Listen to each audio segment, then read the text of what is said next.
All right, let's get started. Hi, everyone.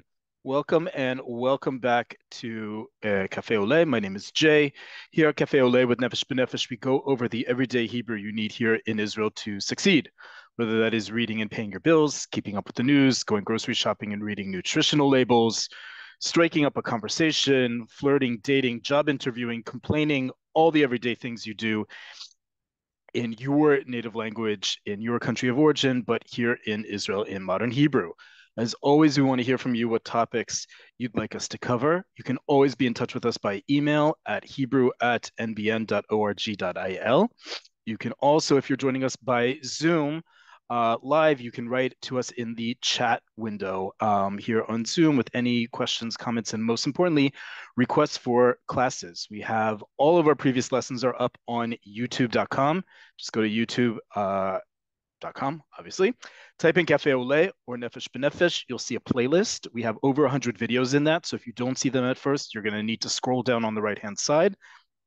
And probably the last 40, 50 classes have the vocabulary sheet that's attached to each class as well. So you can go over at your own leisure and convenience. You can review classes and so forth. This is the last of our winter sessions. We're going to take a break next week, and we're going to be back at the beginning of April for our spring session. We're also going to be back with our Cafe Oleh Conversations. That is a conversation class based off of our Monday classes due to huge popularity for it and interest in it. So we're really excited to bring that back. I'll give you all the details at the end of this class. So stick around for that at the top of the hour. But in the meantime, Today's class is going to be all about Purim. Purim, maybe some of you know it as Purim, but here in Israel, Purim, Purim, Purim, however you want to say it, as we've talked about where syllables are in modern Hebrew, it's on the last syllable by default.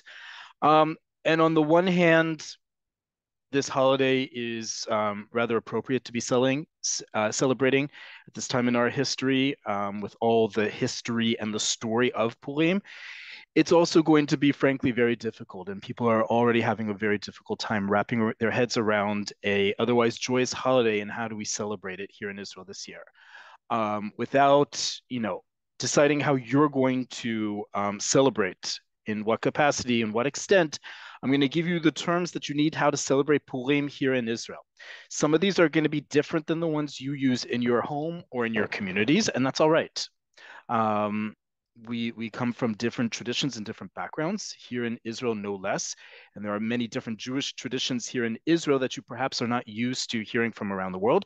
That being said, because this class focuses on modern Hebrew, we're going to focus on the terms that you probably know related to holidays, albeit in modern Hebrew. That's not a judgment call on how you celebrate your Jewish identity or Judaism or anything related to Israel.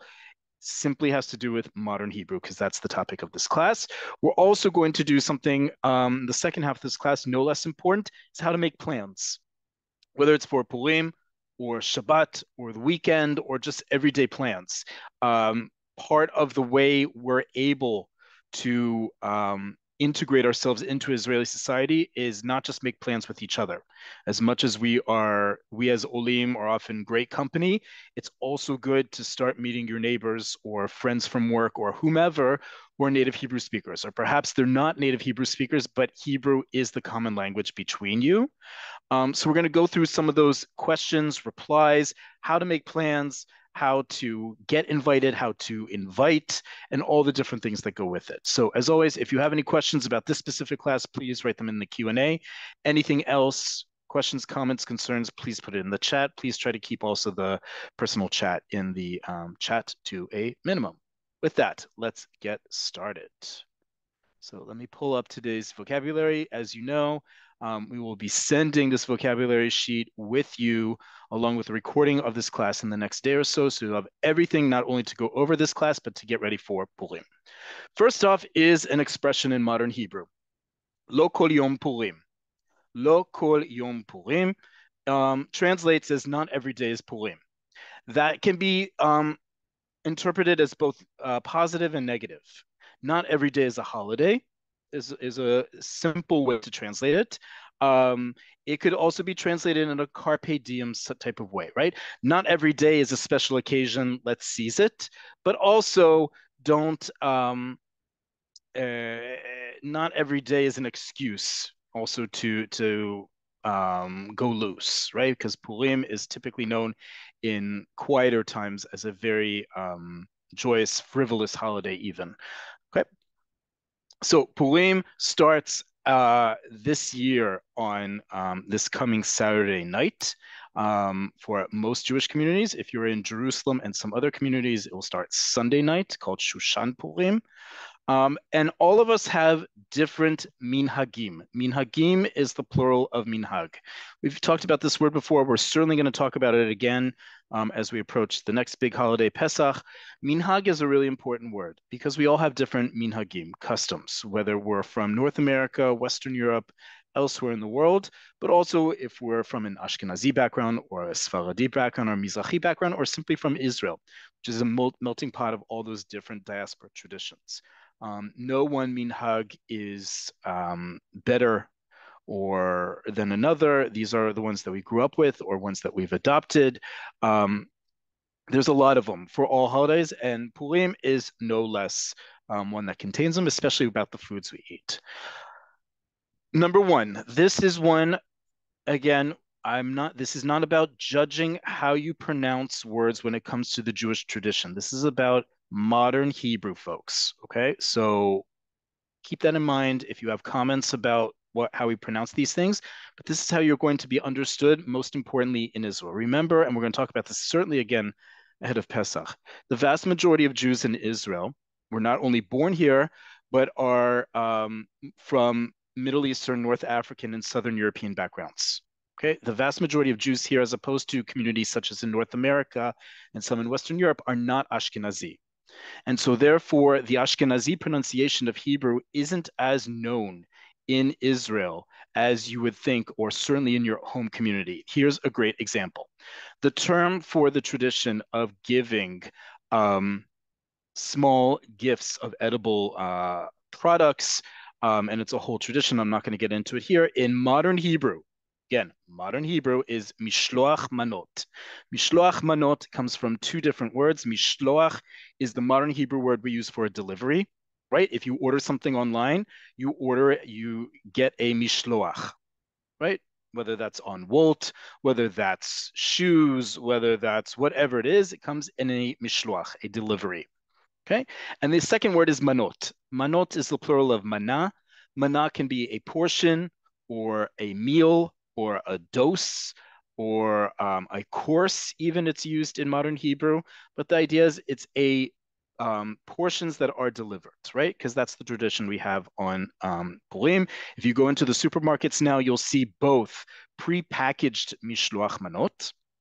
You'll also see small sizes of things. So you'll see mini bottles of grape juice. You'll see gift bags of chocolate and all sorts of things. So you can make your own mishloach manot to give to people. Okay, another one.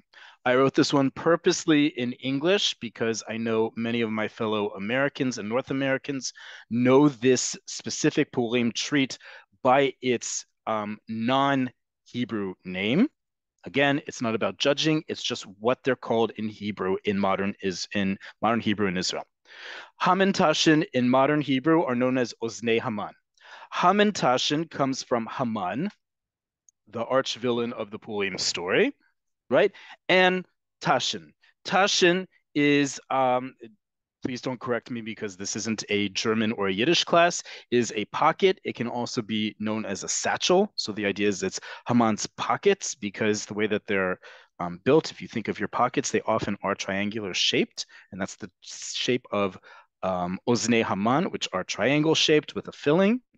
In Hebrew, though, we call them Oznei Haman, literally the ears of Haman. Oznei is the way that we use in a compound noun the word oznaim, which are a pair of ears. One ear is an ozen. Oznaim are a pair of ears. Oznei Haman, Haman's ears, aka the triangular cookie that's very popular to eat on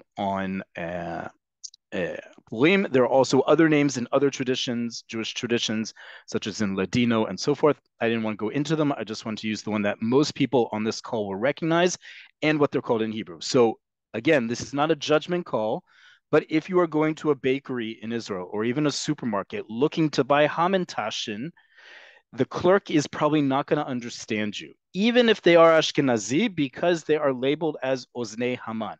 That is not a judgment call. Again, for the 50th time, and I'm happy to say it again and again. Okay, Oznei Haman. Oznei Haman come in many different flavors. The way you say flavor in Israel, instead of saying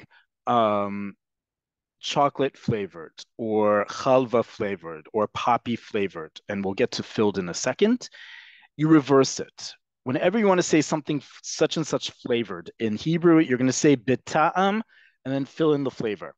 Bita'am means, ta'am means taste or flavor, right? So if you want to say, for example, chocolate flavored hamantashen, right? Because they're often, it's not just the filling, it's also the dough that's often chocolate.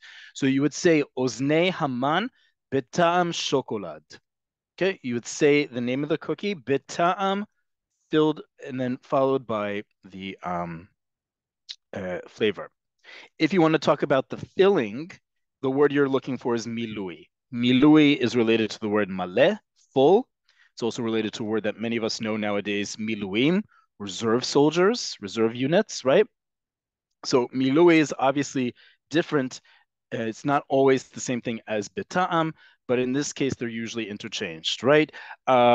Usually you'll see in supermarkets in particular, it'll say something like Oznei Haman bita'am perek, right? Poppy flavored hamantashen. Even though the cookie itself isn't flavored, it's the milui, the filling, that's poppy seed flavored. Okay, there's obviously many different other flavors.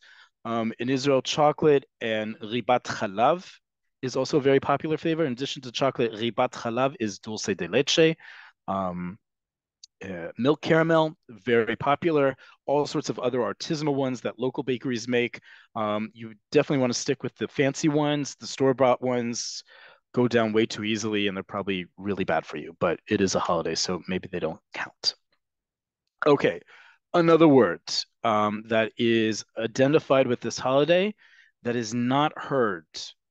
Mainstream society, folks. I'm talking about mainstream society is the word ra'ashan. Ra'ashan comes from the word ra'ash, noise. So ra'ashan, however you want to pronounce it. And it's a thing that makes noise. The thing that makes noise is a noisemaker, or many of us in Jewish communities around the world will call it a grogger. Again, if you go to a Purim store or a grocery store and you ask for a grogger, even if you say it with a resh and say gragel, they're not going to necessarily know what that is. You have to say rashan. Okay. But that is the thing that you use to erase Haman's name when you're reading from the Megillah. Okay. Equally important this time of year, no matter how you're choosing to celebrate, if at all this year, is tachposet. And we'll get into a second of how you say what are you getting dressed up as. But just to know, the word for costume in Israel, in Hebrew, is tachposet. Okay, tachposet. Tachposet, one, tachposot, plural. Let me write that here. Tachposot. Costume. Because some people like to have multiple costumes for the holiday. I applaud their initiative. I'm not one of those people. Another classic feature of celebrating Purim is to sit down to a festive meal. And that festive meal is either called is Seudat Purim. Seuda is simply a meal, but a meal in the sense of it's not the word that we normally use in modern Hebrew for a meal is arucha or arucha, like aruchat boker, breakfast. Arucha is just a meal. Seuda, however, has to do with dining, right? It comes from the same root for which we get the words soadim, diners. Lisod is to dine. So it's a different sense. It's not just any meal. It's one that you really sit down. It's a little bit more proper than just in a regular arucha. That's why we use the word seudah. It's also known by many people as a mishtei Purim. That's the term that's used in the Megillah, the account of the story of Purim in the Bible, in the Tanakh. And you'll see this word used as well. Oftentimes, people, if they're not inviting you to a Mishteh Purim, you'll often see restaurants or other events happening around the country that will advertise all the things that you need for your own Mishteh Purim and such. Another classic feature of celebrating Purim in Israel, not so much this year, I haven't seen as many advertisements for it, understandably, is a neshef. Neshef is a ball. And when I say ball, I don't mean that. I mean a ball like you wear a ball gown to, or you dress up for. A ball as in a dance, right? A fancier dance. Neshef is another classic way that Purim is celebrated in Israel, throughout Israel, particularly in larger cities, but it can also be in smaller cities too.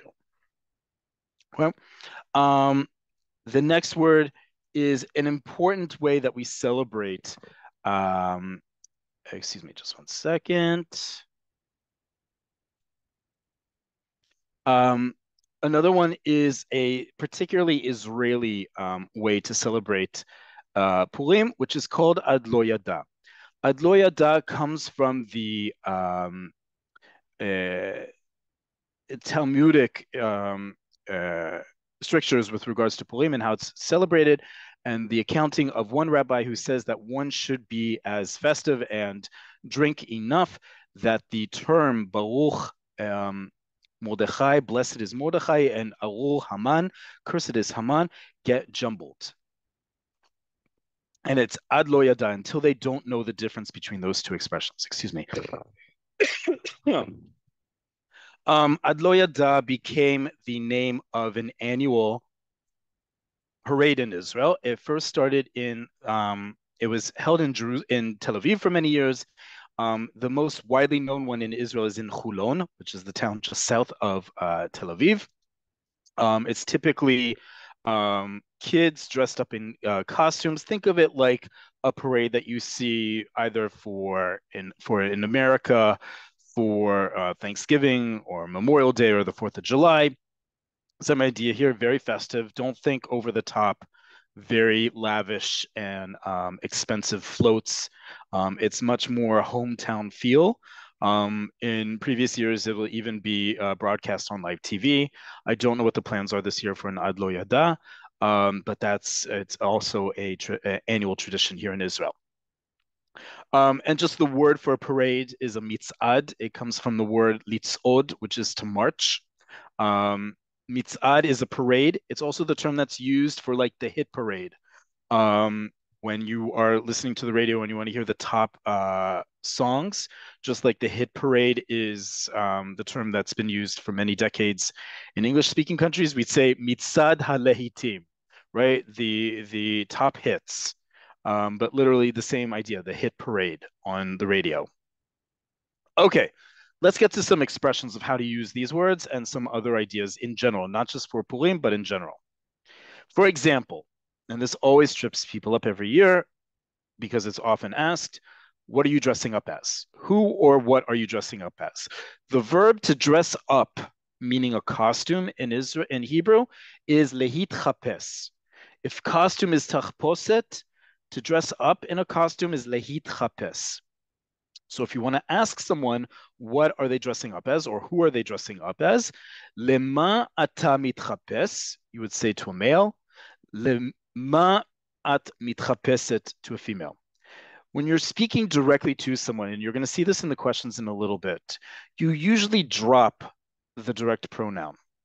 Okay, when you're looking directly at someone, in English, we would say, what are you dressing up as?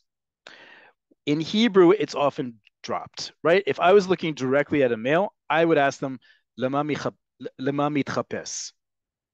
I could say, lema ta mitchapes.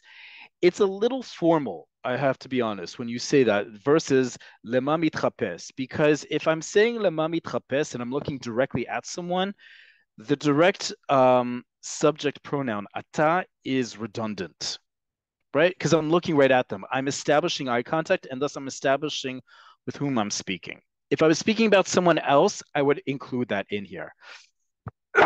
Excuse me, but I'm not. So it's lema or lemi. Lema is not lama here. It's what are you dressing up as? Because the verb is lehitrapes le. This verb is always followed by the preposition le. Okay, so if I want to say, who are you dressing up as? I could say lemi ata mitrapes or lemi mitrapes. And to a female, lemi mitrapeset or lemi at mitrapeset. Okay, as you see here in both of these. Excuse me, just have a sore throat for a second. To answer it, same thing using the same verb. Ani mitrapes le, male. Ani mitrapeset le, female. Okay, so whether you are dressing up as someone or something doesn't matter. You answer it ani mitrapes le or ani mitrapeset le. If you're not dressing up, ani lo mitrapes, ani lo mitrapeset, right? You don't need that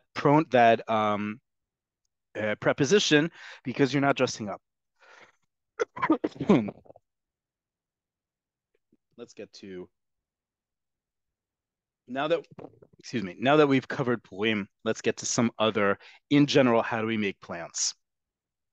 Okay, so first off, do you want to meet up for coffee, a drink, or a meal? You can obviously sub in anything here, but let's say you just want to make plans.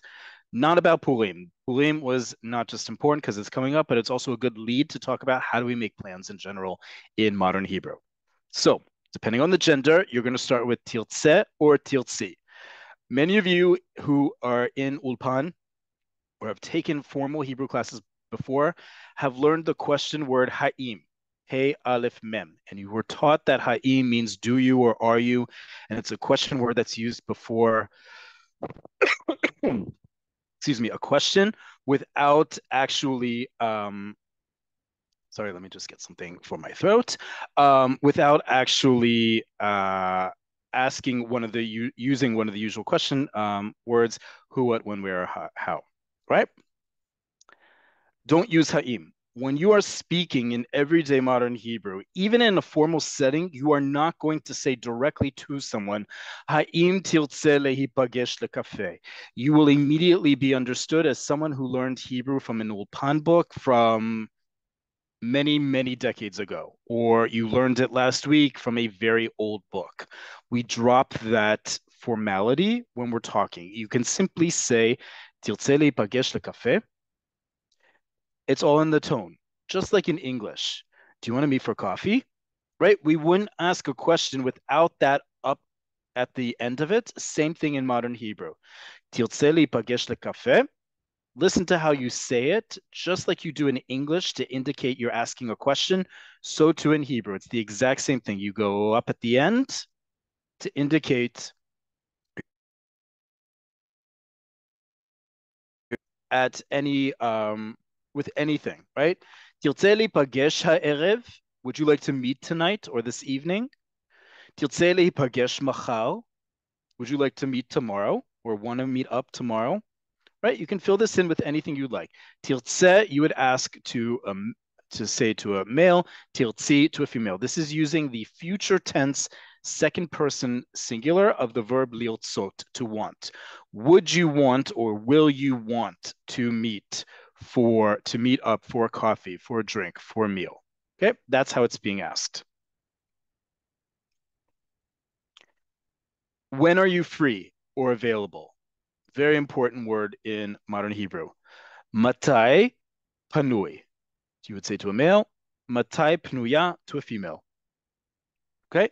Again, you see I put in parentheses the ata and at because again, if you're speaking directly to someone, you don't need to do it. If you're typing or you're emailing, maybe you want to include it.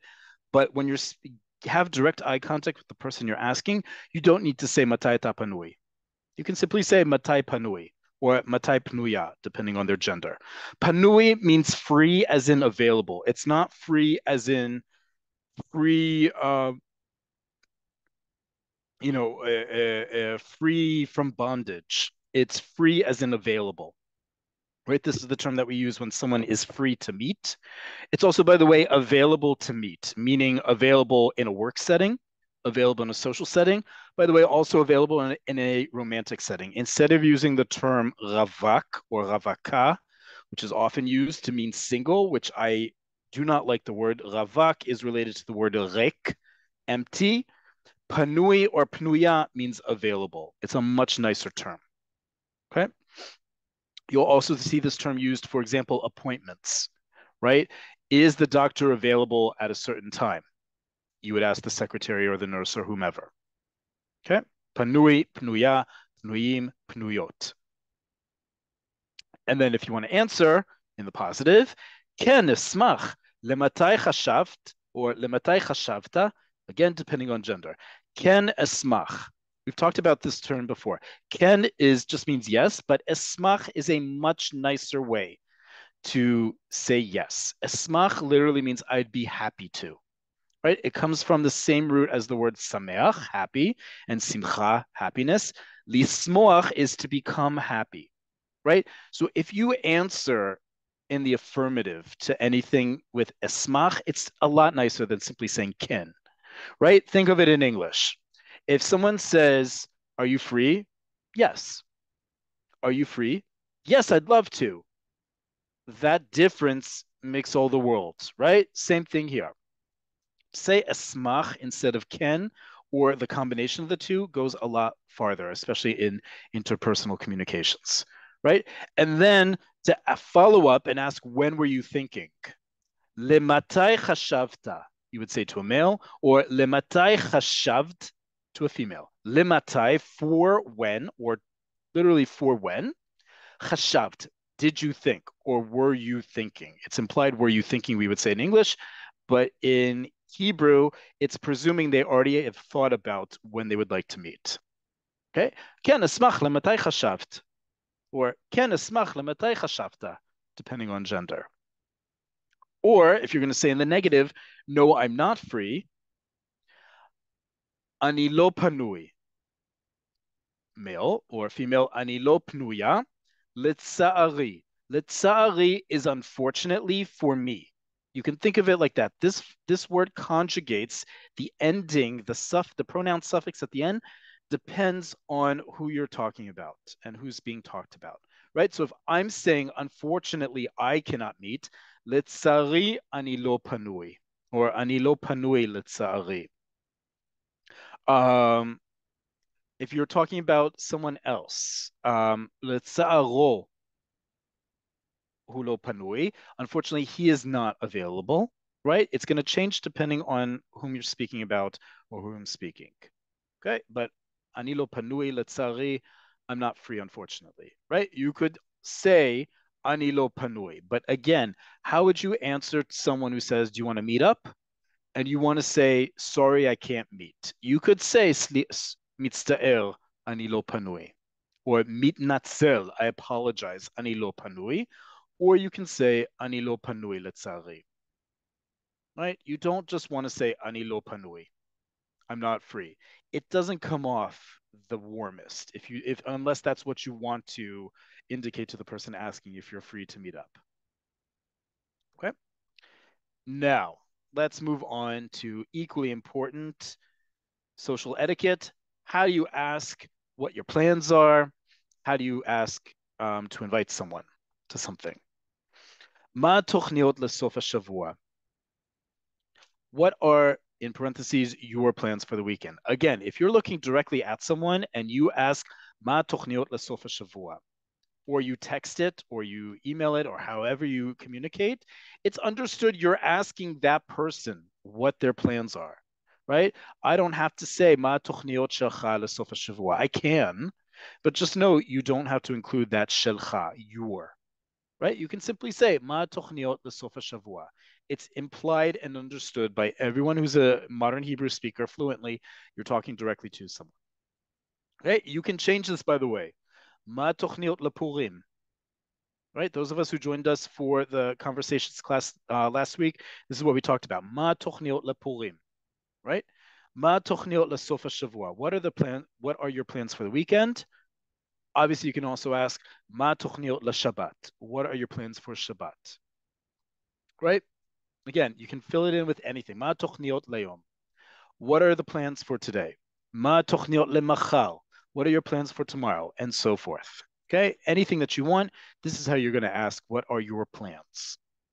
And then to answer it, we have a whole bunch of different ways. I'm going to blank's house for blank.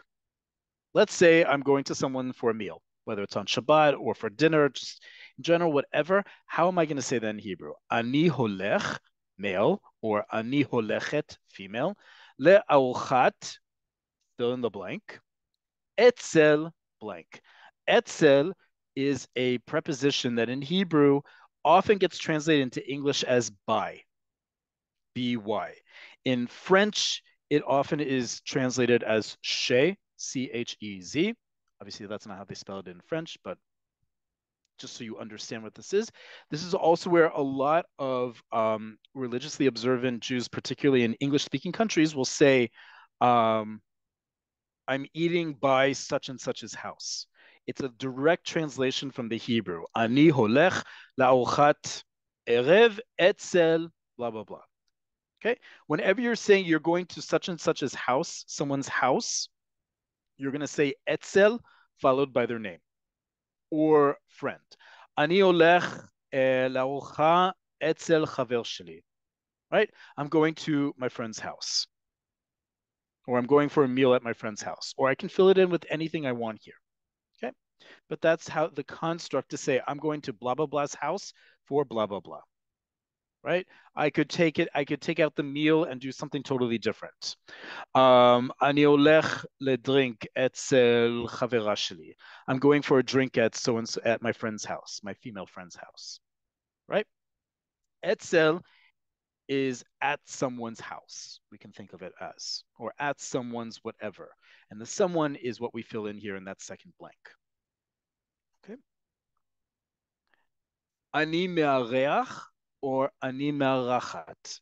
I'm hosting. ב. Okay. אני מארח female, male, אני מארחת female.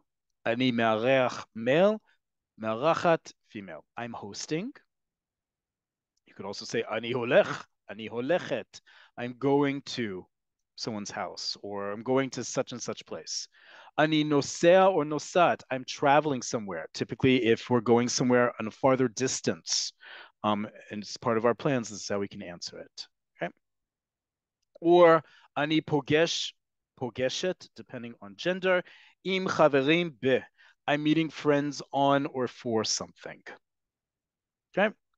Or simply put, אין לי תוכניות כרגע. I don't have any plans at the moment. Someone asks, what are your plans for Shabbat or for the weekend? I don't have plans at the moment.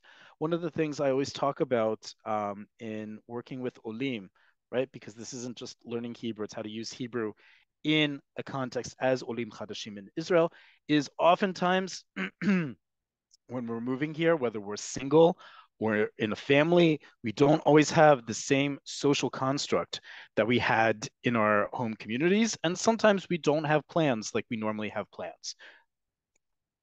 Sometimes it takes a bit longer to make them. Sometimes we're going to be by ourselves. That's not a judgment thing whatsoever, but that's something sometimes we need to get used to for those of us where that's the case. In which case, sometimes if you answer אין לי תוכניות כרגע, or you answer any of the others, the person might ask, תרצה or תרצי להצטרף לארוחה? תרצה or תרצי, remember those question words we had before where it's simply the future tense of the verb want. Will you want? Would you want? Would you like? להצטרף, להצטרף, to join, לארוחה, a meal. Would you want to join for a meal? Right? This is one way to invite someone to a meal, or you can fill it in with anything else instead of arucha. תרצה להצטרף למפגש? Do you want to join our meetup? Or a nicer way to ask it, אשמח להזמין אותך, or אשמח להזמין אותך, depending on gender, לארוחת blank. Right? If I want to invite you to my Purim festive meal. אשמח להזמין אותך לסעודת פורים אצלי. Right? I'd love to invite you for the Seudat Purim at my house.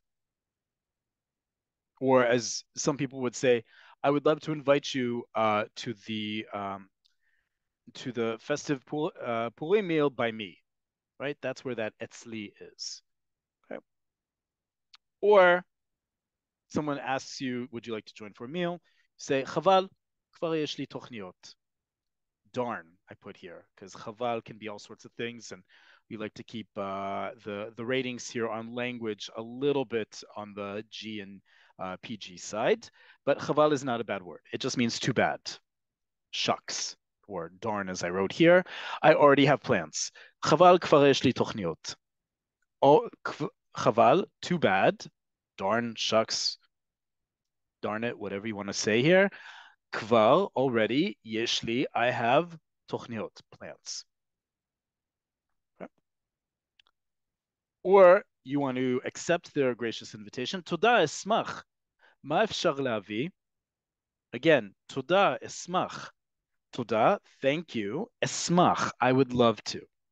Right? Again, it's not just because אשמח is a great way to respond in the affirmative. You also need to affirm. You need to approve that you are coming, right? You need to say in the affirmative, yes, I'd love to come. Ken esmach. Or toda esmach. Thank you so much. I'd love to. And then, because I know you are all very polite guests when you are invited somewhere, and you always will ask the following thing in your native language. Now is how you're going to ask it in Hebrew. Ma efshar le'avi. Again, I don't think I need to teach any of you etiquette here, but if I do, ma efshar le'avi, what may I bring? Okay. Remember, in Hebrew, we don't have that same issue with can versus may. You can say, what can I bring? But we don't speak like that in Hebrew. And we often see that among native English speakers using the verb yachol or yechola more than it should be. They're translating literally from the English into Hebrew, and it's just wrong. It doesn't sound right. It sounds more existential than what you're trying to ask, which is this, ma efshar lavi. You can translate this as, what can I bring? But it's also, what may I bring? It's the same thing. Ma efshar lavi, what is possible to bring, literally. Okay, but obviously you all are well schooled and well educated enough to know that anytime you affirm a invite to a meal or anything else, you say, what may I bring? Now you know how to say it in Hebrew. And then finally, because I also think this is important, especially if you're bringing something, to know how many other people are coming, or just to get a general sense of where you're coming, where you're going. Mi od mitzaref, who else is joining us? Mi od mitzaref, mi, who, od, more or else, mitzaref, joining. Kama anachnu sach hakol is another way to ask the same thing. How many of us are there? Excuse me. Kama, how many? Sach hakol anachnu, or kama anachnu sach hakol. How many of us are there? Okay, sach hakol is the total sum. Kama anachnu, how much are we? Literally, how much are we? But in English, how many of us are there? Okay, these are great replies and great ways to start conversations, to invite people, to be invited, how to reply politely, how to respond politely, all the everyday niceties that we know in English and in our native languages, but now you know how to do it in Hebrew with all the different answers, so you can actually have a conversation. It's not just atapanui lo. That's not much of a conversation to get started, and certainly to practice your Hebrew. But now you have a whole bunch of different ways to not just get ready for Purim, but to make plans for the upcoming weekend, Shabbat, Purim, anything that you need to make plans for. Now you have the vocabulary to use it, as well as to get ready for Purim itself. Let me take some questions. I've seen the word zamin used. Would this be a formal meeting rather than a gathering? Okay, great question. So the word panui, we saw here in row 23, right? Panui means free or available. There is another word, zamin. Zamin is the way I remember the difference between Panui and Zamin is that in the early 2000s, I think it was the early 2000s, there was a popular Mizrahi song, a Middle Eastern Mediterranean sounding song by a guy named Moshik Afia. And the song is Ani lo zamin. I'm not available.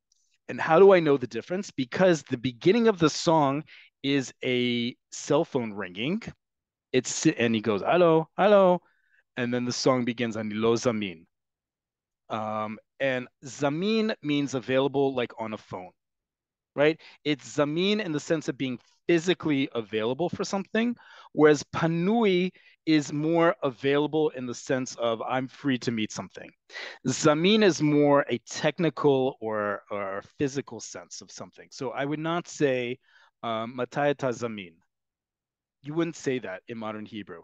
Um, it doesn't work the same way as matayata panui. When are you available? Matayata zamin, it's like when can you be etched into a schedule? When can you be scheduled is a better way to think of asking it with the word zamin. So it's panui. The words are very similar when translated into English, but their application is different. Hope that explained it. Um,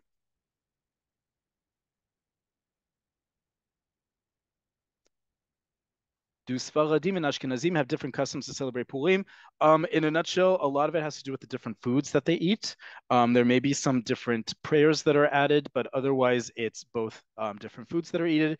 It's certainly the nusach, the trope, the sound of how the Megillat Esther, the book, the scroll of Esther is read in synagogue. Other than that, there aren't huge differences. Is dropping the U a common thing in modern speech? I learned as a child in the 80s and I've never heard that. Again, when you're speaking directly to someone, you don't use it because it's implied.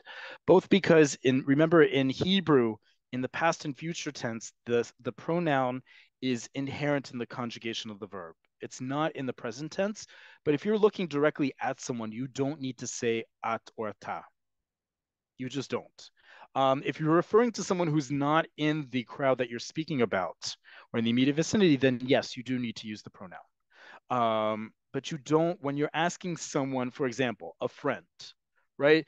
And you're texting with each other and you'd say, Tiltseli pagesh, you wouldn't say, Ata tiltseli pagesh, for two reasons. One, tiltse, as we saw here, is including the pronoun.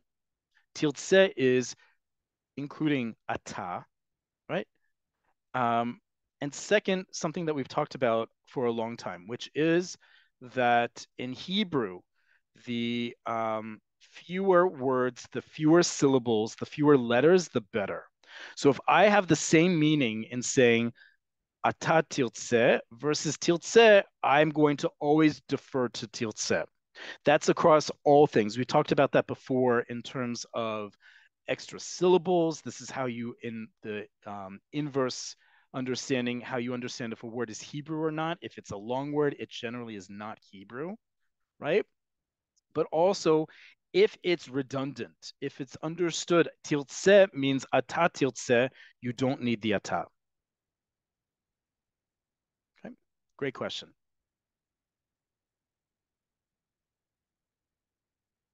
Um, Someone's asking something in transliteration. I don't quite know what it is. If you could write it in Hebrew script, that would be great because I don't want to mispronounce it and not understand. You said when typing, you wouldn't necessarily drop ata or at, or is that the same thing as if you were texting? No, I would say you do drop it. If you're WhatsApping directly with someone, you would typically drop the at or ata, like I just said before. After saying goodbye, what do Israelis say for stay safe? Great question. I'll come back to that one. Great question. Is there any kind of unwritten etiquette about how long you have to know someone before broaching the subject of coming over for a meal, or is it best to wait for an invite first? Great question. I love etiquette questions, especially in Israel. Is there an unwritten etiquette? Not necessarily. Usually, I don't want to say usually, Israelis are known for their hospitality. That isn't to say everyone is going to immediately welcome you with open arms as well as into their homes, but it's not something unheard of. You can also preempt it by inviting someone out or inviting someone to your home for a meal or inviting them in some other capacity. Um, but you don't want to be in it. One other thing that Israelis are also very good at sometimes is sort of evading around being asked or invited to something. And then getting very upset when they don't because their passive way of trying to get an invitation wasn't completely understood, also because it was passive. Um, you could ask in the context of, for example, ma tochniot, right? Think about it in English. When someone asks you, what are your plans for the weekend or for Shabbat? There's a passive, albeit still present, indication they're inquiring to possibly make plans with you or invite you if you don't have plans or seeing your general availability. So instead of asking, are you available for something, right? They're asking in a more general sense, what are your plans, right? And based on your answer, they might invite you to something, they might not. Or they might say, Chaval, I was going to invite you for a meal if you were free. Okay, so this is all a long way to answer no. There's no etiquette about how long you need to know someone before, excuse me, broaching the subject. But ma tochniot lesofa shavua or ma tochniot leshabbat is a great way to break that ice and figure out is this the right time, or to just get to know each other a little bit better, and that may open up to an invitation. Can you use ani mitzta'eret instead of letzari? You absolutely can. I'm sorry. Um, where was it? Where was letzari? Here it is. You can say, I'm sorry, I'm not free. Now, I'm one of those anti-sorry people. I don't want to apologize because I have plans. These may be awesome plans, right? I don't want to give the impression that I want to say unfortunately in the sense of I can't do both. So that's why I like letzari. Just like in English, I would say I'm not free, unfortunately, instead of saying sorry, I'm not free. If sorry is your jam, if sorry is what you do, go with ani mitzta'er or ani mitzta'eret, depending on your gender. But if you don't want to say sorry, and I frankly, I don't think you should apologize for already having plans, because maybe those plans are really good, but also you were asked already, or you already created something. You can say "letzari," unfortunate for me, right? Which is also quite nice, I gotta say. But yes, you can also say "ani mitzta'eret." Do we use ha'im in a text? No. Drop ha'im.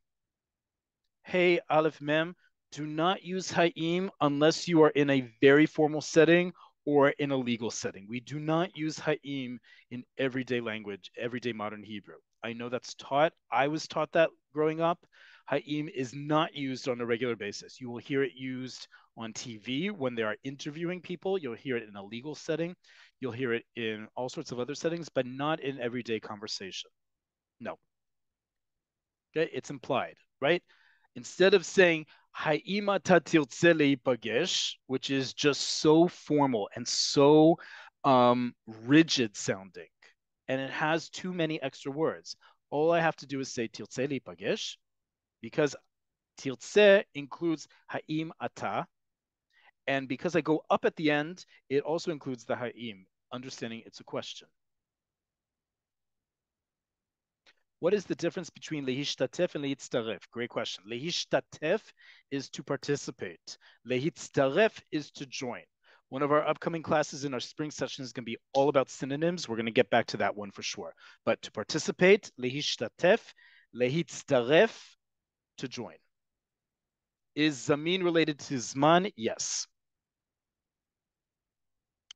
Planning question. When should we arrive? Matai nagia. Yes, you would say matai nagia or matai shenagia.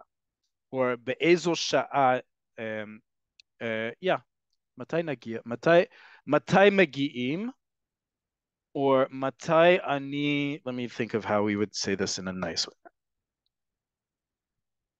The best way to say what time to come is matai lehagia. Let me make this bigger so you can all see it.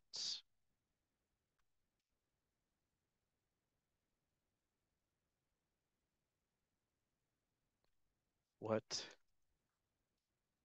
time should I arrive? Okay. Matai lehagia, literally when to arrive. Okay, but matai lehagia, when should I arrive? It's implied the I, or if you're in a group, we. Okay, but the idea is this is how you're going to say, what time should I arrive? Matai lehagia.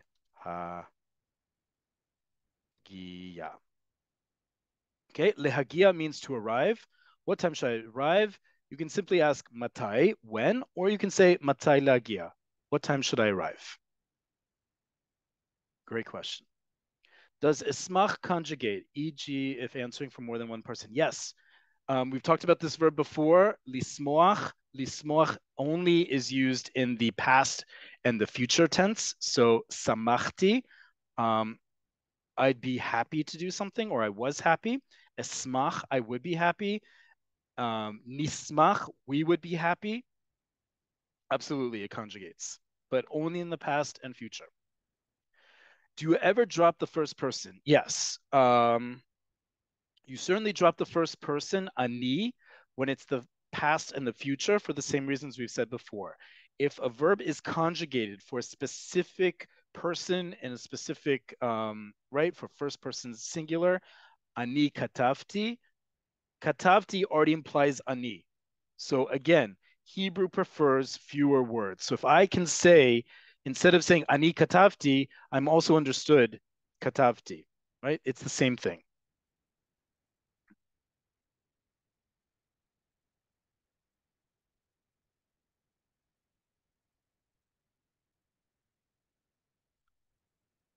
Okay, let me go back to the question that someone had about.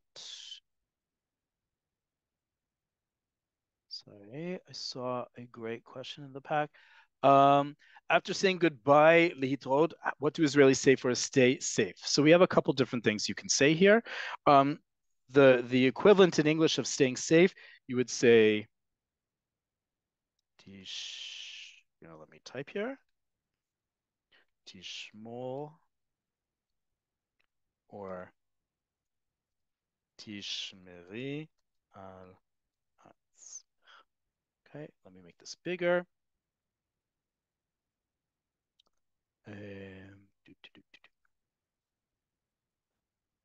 Okay, again, depending on gender, you're going to say take care of yourself. Oh, sorry.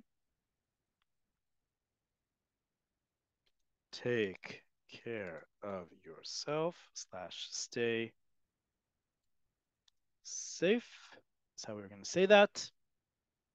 Right? Tishmor al atzmecha is how we would say it to a male. Tishmeri al atzmech, we would say to a female. Okay, I'll make sure to put in the vowels before we send this out to you in the next day.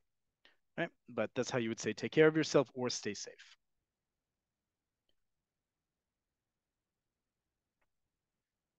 Okay, we need to finish here. So first off, Toda Rabba, thank you all for joining. Second, let me also make sure that in you will, first off, those who are joining us live on Zoom, I just posted the registration for our spring session, which will start in 2 weeks from today. You will also get an email about it. It will also be up on the Nefesh B'Nefesh website on the Israel calendar, as well as our brand new landing page for Cafe Oleh that will soon be announced. You'll also see it on social media. So we are starting again in 2 weeks from today with our session that will do everything from Pesach to Yom HaZikaron and Yom Ha'atzmaut. We have all sorts of classes on synonyms and education and all sorts of other topics. And again, as always, we want to hear from you what topics you'd like us to cover. So please be in touch with us by email, by chat here on live on Zoom and so forth, as well as check out all of our previous lessons up on YouTube. You will get all that information as well, but I just put the link in the chat so you can also follow along there. In the meantime, want to wish you all a Purim Sameach, a happy Purim, however you're celebrating starting this weekend. Looking forward to hearing and seeing what you are doing. We will be back in 2 weeks, both Cafe Oleh and Cafe Oleh Conversations. Until then, Toda Rabah. Thank you all so much for joining. You'll see this class up on YouTube in the next day or so, as well as via email. You'll get an update of when it is uploaded. And we'll see you all very soon. להתראות.